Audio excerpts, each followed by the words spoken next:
Today, I want to share my experience working as a remote closer. On this channel, I talk a lot about working from home and different avenues you can take working from home. So I thought this would be a good one to share with those people that may have seen commercials on the internet or may have heard of remote closing and wanted to know about different people's experiences with it. I did, oh, and I guess I should give you some background if you don't know what remote closing is. Remote closing is basically you are working for an entrepreneur, a company, a coach to help them sell a product or service. You're the person that when somebody gets on the internet and they see that person's commercial and they want to find out more information about it, they will either send in a form of interest or they might respond to a a message or something that that person puts out on social media saying, hey, if you want to learn more about this, say whatever in the comments.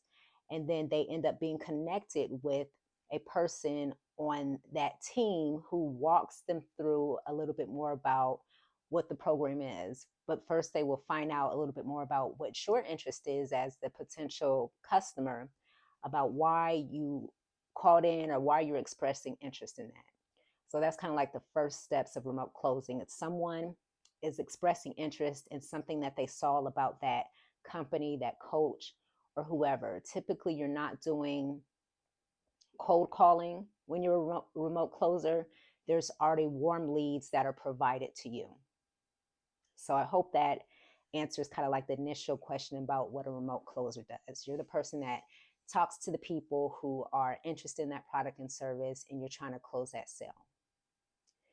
So for me, my remote closing experience happened back in 2024. In April 2024, I was actually laid off from a job that I was working at for like two and a half years. And at that job, I was doing recruiting and I was doing human resources. And after I was laid off from there, I just wanted to really take some time to think about what I was going to do next. Because I had been doing recruiting for so long, I had been doing HR for a little bit, and I didn't know if that's necessarily the avenue that I wanted to go back into. So I took some time to do some copywriting, which is kind of like sales writing. And then eventually I was introduced to remote closing. And this really interested me because it was something that I could do from home. And I like the idea of doing commission based sale because that makes me feel like there's an limited cap in what I can do as far as my income. Even though I enjoyed the copywriting, sales writing part because that's something that tends to come more natural to me than actually doing sales because I didn't have any experience, I didn't have any background in sales. I wanted to kind of push myself and challenge myself to do something different. So I came across a job on social media that an influencer had posted. It was a fitness influencer, and she was looking for some sales representatives. And I had been following this person for some time, and I had already had in my mind that I wanted to do remote closing. So this just seemed like the perfect opportunity to apply, even though I didn't have the experience. But what I did have experience with doing is, again, recruiting. And that kind of has an aspect of sales in it where you're speaking to people on the phone, trying to convince them to leave their job and come over to the company that you're working with or that you're recruiting for. So I said, let me really try to emphasize on my resume, my recruiting experience, and hopefully this will get me into the door. So I applied for the job. I, you know, zhuzhed up my resume, emphasizing my recruiting experience. And then I end up getting a call back. So I go through the initial interview. And this one, the first interview was with one of the team members. And it was a fairly easy interview. And I passed that one. The second one was with like the sales manager, the sales trainer on this person's team. And this one was a little bit harder because I had to actually do a role play in sales with the person over the phone. And I was nervous about it because, again, I didn't have like the formal sales experience, but I just did my best in thinking of how I could get along on a sales call. And I just went from there, and I passed that interview. And the final interview was with the influencer, the fitness influencer, just getting to know her, her getting to know me. And then that was it. I passed all 3 rounds of the interview, which was really exciting. Once I received the offer and started on the team, I learned that there were 3 people in total, including myself, that they had hired for the role. So the first month, this I started in September of 2024 with this role. The first month was a lot of training. It was a lot of just getting right in there and doing your sales calls. These things were put onto your calendar, or you would go into their customer management system, which sometimes is called a CMS, and you would reach out to people that had been spoken to in the past or who had expressed interest in saying, hey, do you want to set up a phone call and talk a little bit more about this coaching program?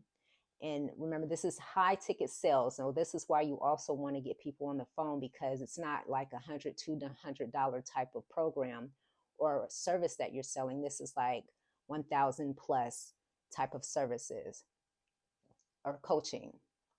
So when I would get the people on the call, we would just kind of walk through their interest, why they had reached out, what their goals were, and then, listening to that. Like, listening is a big thing with remote closing, and then talking to them a little bit more about what they would get with the coaching program. So I just really just fully put myself into this experience because I wanted the sales experience. And I would say after the first month of working in this role, I was able to close 2 sales, which was really, really exciting. It kind of like boosted my self-esteem and knowing like, oh, okay, I can do this. I can close sales. And I've received commission from it. But in addition to that, what was cool about the person I was working for, and not all high ticket sales roles will do this, or high ticket closing roles will do this. She paid you a retainer in addition to the commission. So let me give you a quick breakdown of what the commission was. The commission was, first the retainer was $1,000 per month. And the commission on revenue taken went anywhere from $5,000 to $15,000. You would get a 10% commission. If you sold anything between $15,000 and $20,000, you get 12.5% commission, and $20,000 plus, you would get a 20% commission. So for me, I ended up falling within the 10% range, and then I got my commissions on that.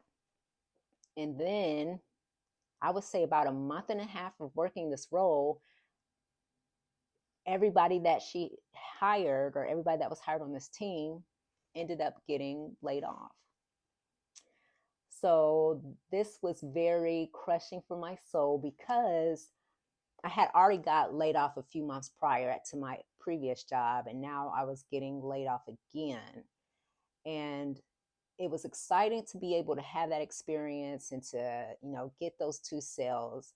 But it was a little bit devastating to get laid off once again, which was understandable because they decided really to go in a different direction. They decided that they did not necessarily want to do like the high ticket coaching because they had another program that they felt like was working a little bit better. And so they didn't need the sales representative. So it was a business decision, which I respected and understood, but it made me pause for a little bit on pursuing high ticket sales, because I think my feelings were hurt a little bit, and I was just feeling down in that season of 2024 and some of 2025, just with the ups and downs of having roles and then, having a steady role and then kind of having to hustle and do things here and there as far as contract jobs and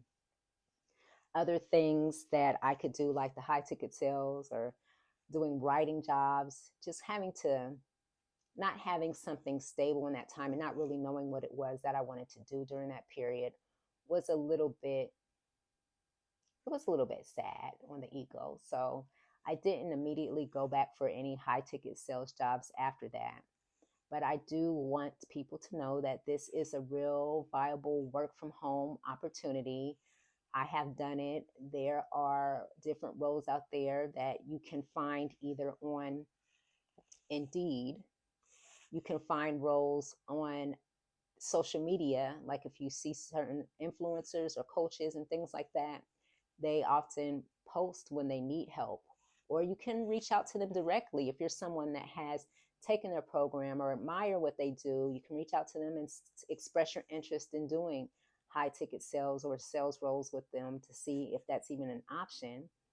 And then I know there's a lot of commercials that I've been seeing on YouTube lately about women who teach high ticket sales.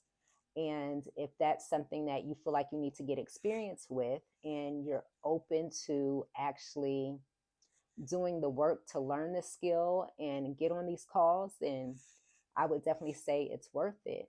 It's just at the end of the day, again, what I always say, it's about your lifestyle, your needs, and things that you're interested in doing when it comes to working from home, because it's not a one size fits all type of world. It's just like any other career path. You have to decide what is going to be best for you, what you want to pursue, and then put the work in to do it.